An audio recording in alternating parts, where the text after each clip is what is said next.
I'm going to mention and also read a poem that we're not encountering in the course, with apologies. John Yau, Y-A-U.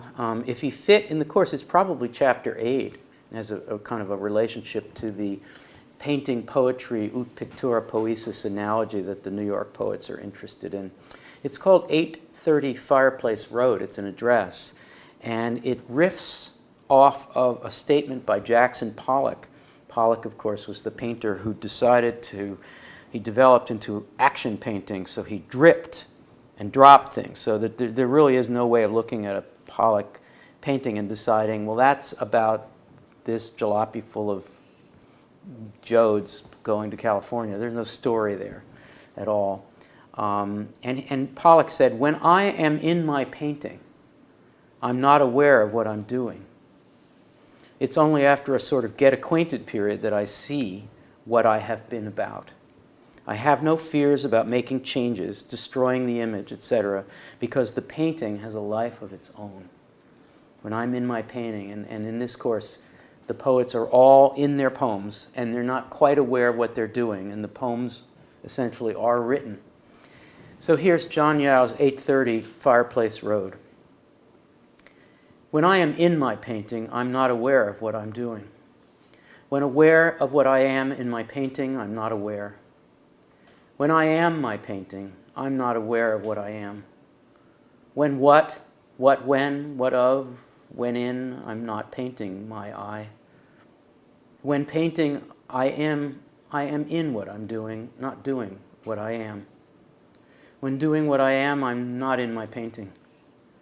When I am of my painting, I'm not aware of when, of what I'm doing. I am not aware I'm painting.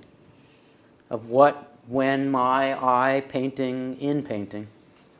What of what, in when, in what painting. Not aware, not in, not of, not doing, I'm in my I. In my am, not am in my, not of when I am, of what. Painting what when I am, of when I am, doing, painting. When painting, I'm not doing. I am in my doing. I am painting.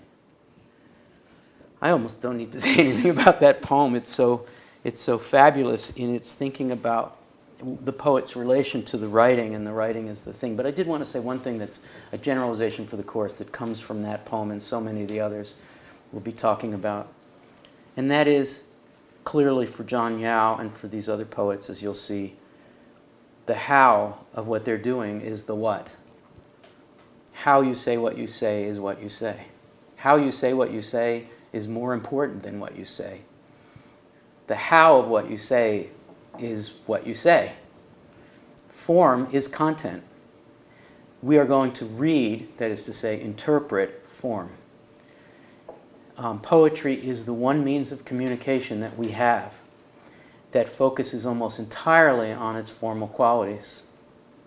It's unlike almost any other kind of communication, certainly verbal communication. Poetry is the genre where the form of what we say is the first thing we should attend to, and yet we've seemed to have been socialized out of that way of thinking. This course can give you not just a narrative of American poetry from the 19th century to the present. That's good enough. Good cocktail party conversation, terrific for SAT scores, great for understanding the flow of the period. It's also possible that from this course you'll get a sense of the importance of the transition from modernism to postmodernism, with anti-modernism coming along the way. That will be sufficient too, because I think any of us who understands how to reckon with the continuities rather than the discontinuities out of modernism into our current culture, that's a good thing to have.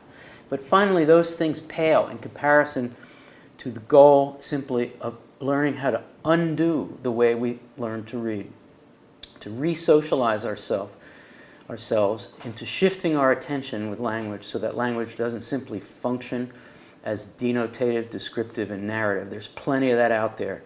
Take this course because you've spent too much time thinking of language as a utility and not enough time thinking of language as self-making. The selves you'll meet in these poets are languaged selves. They're fully aware of it. So it's time for us to focus on the how of our language. If we do that, some of our Chapter 9 poets are utopian enough in their ethics and politics to think that it could actually save the world. I'm not making that claim for this course. I'm actually making the claim that it's very pleasurable to focus finally on the way words sound. Can a poet do what Jackson Pollock did? You bet. It's just really, really hard. So please brace yourselves, fasten your seatbelts. It's going to be a bumpy ride, but I and my pals here we think we're up to it, and we want you to come along with us and stay all the way until chapter 9.3. You'll be happy that you did, I think.